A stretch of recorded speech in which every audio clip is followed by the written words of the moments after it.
ಪ್ರವಾದಿ ಎಂಬಂತಹ ವ್ಯಕ್ತಿತ್ವ, ಒಂದು ಶಕ್ತಿ, ಒಂದು ಸಾಧನೆ, ಒಂದು ಜೀವನ, ಬೋಧನೆ ಏನು, ಅವುಗಳನ್ನು ನಮ್ಮ ನೆಲೆಗಳಿಂದ ಹೇಗೆ ಗುರುತಿಸ್ಕೊಳ್ಳೋದಕ್ಕೆ ಸಾಧ್ಯ, ಅವುಗಳನ್ನು ಗೌರವಿಸಲಿಕ್ಕೆ ಸಾಧ್ಯ, ಅವುಗಳನ್ನು ಆಪ್ತವಾಗಿಸಿಕೊಳ್ಳಲಿಕ್ಕೆ ಸಾಧ್ಯ ಅಂತ ನೋಡುವಂತಹ ಒಂದು ಪ್ರಯತ್ನ ಇದಾಗಿದೆ.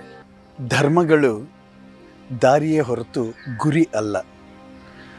ಮನುಷ್ಯ ತನ್ನ ಬದುಕನ್ನು ಉತ್ತಮಗೊಳಿಸಿಕೊಳ್ಳಲು, ತನ್ನ ಹೊರೆಗಳನ್ನು ಕಳಚಿಕೊಂಡು ಮುಕ್ತವಾಗಲು ಮತ್ತು ಸೌಹಾರ್ದದಿಂದ ಒಬ್ಬರ ಜೊತೆಗೆ ಮತ್ತೊಬ್ಬರು ತನ್ನ ಸಣ್ಣ ಪ್ರಮಾಣದ ಅರಿವನ್ನು ಸೀಮಾತೀತವಾಗಿ ವಿಸ್ತರಿಸಿಕೊಳ್ಳಲು ಇದೆಲ್ಲದಕ್ಕೂ ಈ ಧರ್ಮವೆಂಬ ದಾರಿಯ ಅಗತ್ಯಗಳು ಬರ್ತವೆ. ಬೇರೆ ಬೇರೆ ದಾರಿಗಳು, ಬೇರೆ ಬೇರೆ ಧರ್ಮಗಳು, ಬೇರೆ ಬೇರೆ ಭಿನ್ನ ಸಂಪ್ರದಾಯಗಳು, ಇದು ಎಲ್ಲವೂ ಕೂಡ ಮನುಷ್ಯನ ಬದುಕನ್ನು ಹೊರತಾಗಿ ಅವುಗಳು ನೋಡಿಲ್ಲ ಮತ್ತು ಅದಕ್ಕೆ ಹೊರತಾಗಿರುವಂಥ ವಿಷಯಗಳಿಗೂ ಅವು ಅಲ್ಲ. ಹಾಗಿರುವಾಗ ನಾವು ಯಾವುದೇ ಭಿನ್ನ ದಾರಿಯಿಂದ ಬಂದಿದ್ದವರಾಗಿದ್ದರೂ ಕೂಡ ಮತ್ತೊಂದು ದಾರಿಯನ್ನು ಗೌರವಿಸುವ ಮತ್ತು ನಮಗೂ ಮತ್ತು ಅವರಿಗೂ ಇರುವಂತಹ ಕೊಂಡಿಗಳನ್ನು, ಸಾಧ್ಯತೆಗಳ ಕಂಡುಕೊಳ್ಳುವಂತಹ ಪ್ರಯತ್ನಗಳನ್ನು ಮಾಡಬೇಕಾಗ್ತದೆ. ನಮ್ಮ ಬದುಕು ಉನ್ನತೀಕರಣಗೊಳಿಸ್ಕೊಳ್ಳೋದಕ್ಕೆ, ಸಹಬಾಳ್ವೆಯನ್ನು ಸಾಧ್ಯ ಮಾಡಿಕೊಳ್ಳೋದಕ್ಕೆ ಈ ತರಹದ ಪ್ರಯತ್ನಗಳನ್ನು ಮಾಡಬೇಕಾಗ್ತದೆ.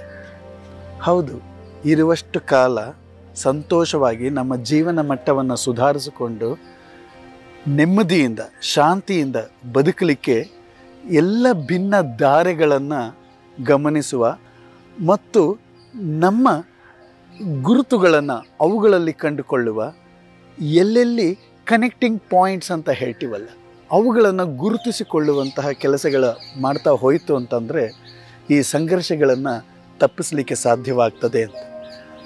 ಹಾಗಾಗಿ ನನ್ನ ಅರಿವಿನ ಪ್ರವಾದಿ ಆ ದಿಕ್ಕಿನಲ್ಲಿ ಒಂದು ಪ್ರಯತ್ನ.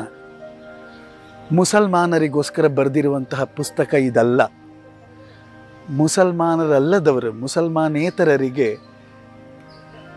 ಪ್ರವಾದಿ ಎಂಬಂತಹ ವ್ಯಕ್ತಿತ್ವ, ಒಂದು ಶಕ್ತಿ, ಒಂದು ಸಾಧನೆ, ಒಂದು ಜೀವನ, ಬೋಧನೆ ಏನು, ಅವುಗಳನ್ನು ನಮ್ಮ ನೆಲೆಗಳಿಂದ ಹೇಗೆ ಗುರುತಿಸ್ಕೊಳ್ಳೋದಕ್ಕೆ ಸಾಧ್ಯ, ಅವುಗಳನ್ನು ಗೌರವಿಸಲಿಕ್ಕೆ ಸಾಧ್ಯ, ಅವುಗಳನ್ನು ಆಪ್ತವಾಗಿಸಿಕೊಳ್ಳಲಿಕ್ಕೆ ಸಾಧ್ಯ ಅಂತ ನೋಡುವಂತಹ ಒಂದು ಪ್ರಯತ್ನ ಇದಾಗಿದೆ. ನಾವು ನಮ್ಮ ಅರಿವನ್ನು ವಿಸ್ತರಿಸಿಕೊಂಡಷ್ಟು ಅವುಗಳನ್ನು ಪ್ರಶಂಸಿಸಲು ಸಾಧ್ಯವಾಗ್ತದೆ, ಅವುಗಳನ್ನು ಮನ್ನಿಸಲು ಸಾಧ್ಯವಾಗ್ತದೆ ಮತ್ತು ಆಪ್ತವಾಗಿಸಿಕೊಳ್ಳಲು ಸಾಧ್ಯವಾಗ್ತದೆ. ಈ ನನ್ನ ಅರಿವಿನ ಪ್ರವಾದಿ ಅದನ್ನು ಮುಸಲ್ಮಾನೇತರ ಸ್ನೇಹಿತರಲ್ಲಿ ಸಾಧ್ಯವಾಗಿಸಿದ್ರೆ ಈ ನನ್ನ ಪ್ರಯತ್ನ ಸಾರ್ಥಕ ಅಂತ ನಾನು ಭಾವಿಸ್ತೇನೆ.